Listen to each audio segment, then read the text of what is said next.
Bonjour, je me présente Geneviève Dupuis, orthopédagogue à l'école secondaire Marie-Clarac. Alors, je vous fais une capsule cette année pour vous expliquer les rôles et responsabilités concernant l'application des mesures adaptatives. Donc, je vous invite à ouvrir votre agenda à la page 11 et 12 pour me suivre plus attentivement. Tout d'abord, il est nécessaire pour la mise en place des mesures adaptatives d'avoir un plan d'intervention. Ce plan d'intervention-là est fait en collaboration avec l'élève, ses parents et les enseignants. Et c'est l'orthopédagogue de l'école, donc moi, qui le met en place. Toutefois, il est possible pour les enseignants de permettre des mesures temporaires selon la situation des élèves. Donc, évidemment, nous avons tous un grand cœur et certaines fois, dans la vie de l'adolescente, des situations peuvent empêcher son maximum de concentration. Donc, les enseignants sont bien au fait et ont la permission temporairement de mettre en place des mesures. Évidemment, tout ça se fait dans la confidentialité entre l'élève et l'enseignant. En première secondaire, il y a une étape d'adaptation pour ces élèves-là. Donc, en première secondaire, les mesures adaptatives peuvent être permises sans plan d'intervention et c'est seulement à la deuxième étape qu'on va mettre le plan d'intervention en place officiellement selon l'adaptation de chacune des élèves. Par contre, si l'élève arrive déjà avec un plan d'intervention du primaire, il sera mis en place dès la première étape. Alors voici comment on a mis en place nos mesures adaptatives. Donc la première mesure, c'est le temps supplémentaire. De son côté, l'élève de première secondaire, comme mentionné dans l'introduction, n'a pas le besoin d'avoir un plan d'intervention pour qu'on lui attribue du temps supplémentaire. En fait, pour qu'on lui accorde du temps supplémentaire. Par contre, elle doit le dire, elle doit le mentionner à l'enseignant qu'elle a besoin de temps. Et c'est l'enseignant qui fixe les modalités de ce temps. Le temps supplémentaire correspond toujours à un tiers de temps de plus. Donc, un examen de 60 minutes, l'élève aura 20 minutes de temps supplémentaire. De son côté, l'enseignant doit annoncer au moment qu'il annonce son examen, doit annoncer à quel moment et de quelle façon sera fait le temps supplémentaire. 4 façons sont disponibles. La première, à même la période prévue d'examen. La seconde, immédiatement avant ou après, selon le moment de la journée. Ça peut être fait durant les heures de midi ou lors des reprises d'examen.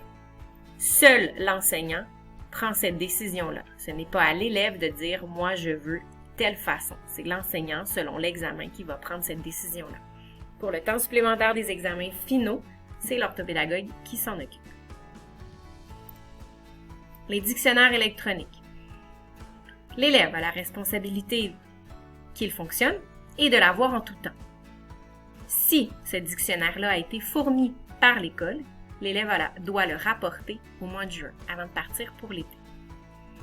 Et encore une fois, si le dictionnaire a été fourni par l'école, l'élève est responsable de la pile.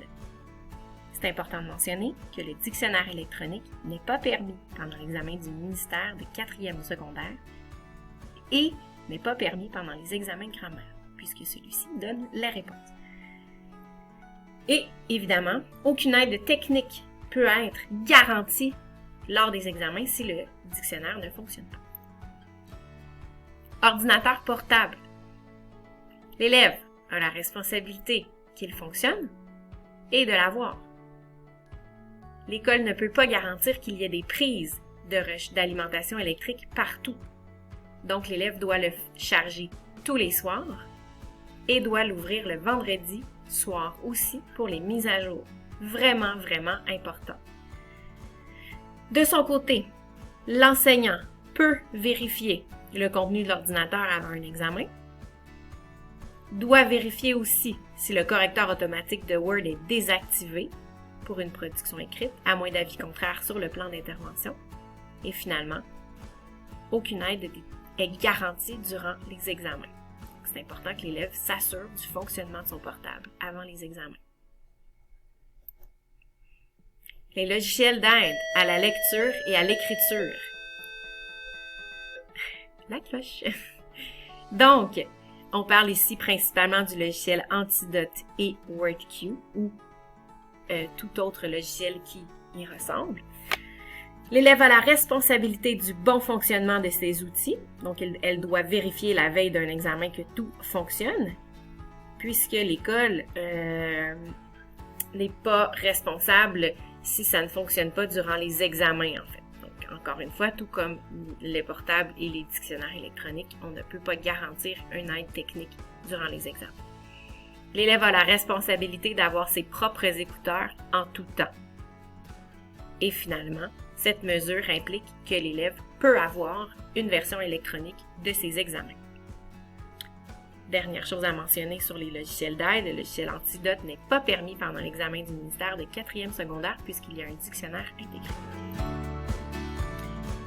La version électronique des examens.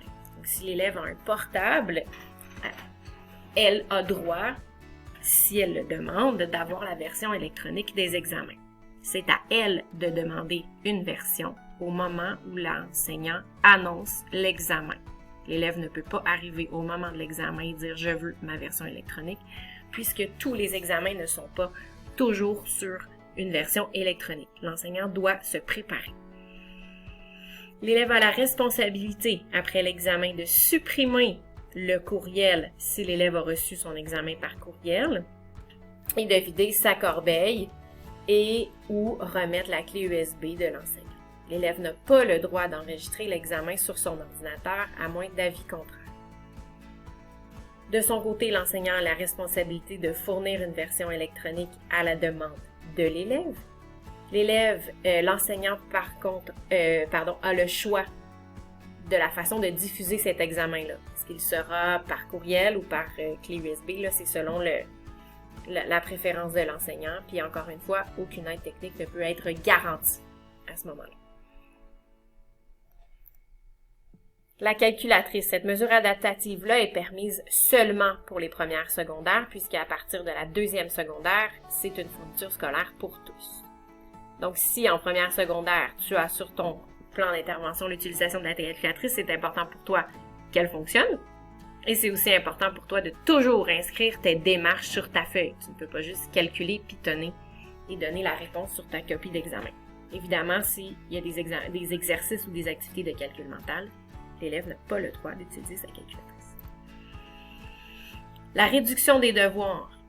Cette mesure-là est permise à certains élèves s'il est inscrit sur le plan d'intervention et l'élève a la responsabilité d'aller voir son enseignante après un cours pour lui demander quels sont les numéros facultatifs du devoir donné. C'est l'enseignant qui décide. L'élève ne peut pas choisir par elle-même quel numéro elle décide de ne pas faire. Finalement, les lectures à l'avance. Cette mesure-là consiste à avoir le droit de lire un texte ou le dossier préparatoire en histoire avant un examen. L'élève doit faire la demande des lectures à l'avance. L'élève n'a pas le droit d'annoter ou d'écrire quoi que ce soit sur le dossier documentaire ou le texte. Et évidemment, elle n'a pas le droit de partir avec. Puis l'élève a la responsabilité de regarder ses courriels fréquemment puisque l'invitation à cette lecture sera faite par courriel. Et cette mesure-là est applicable seulement au premier cycle, soit en première et 2e secondaire.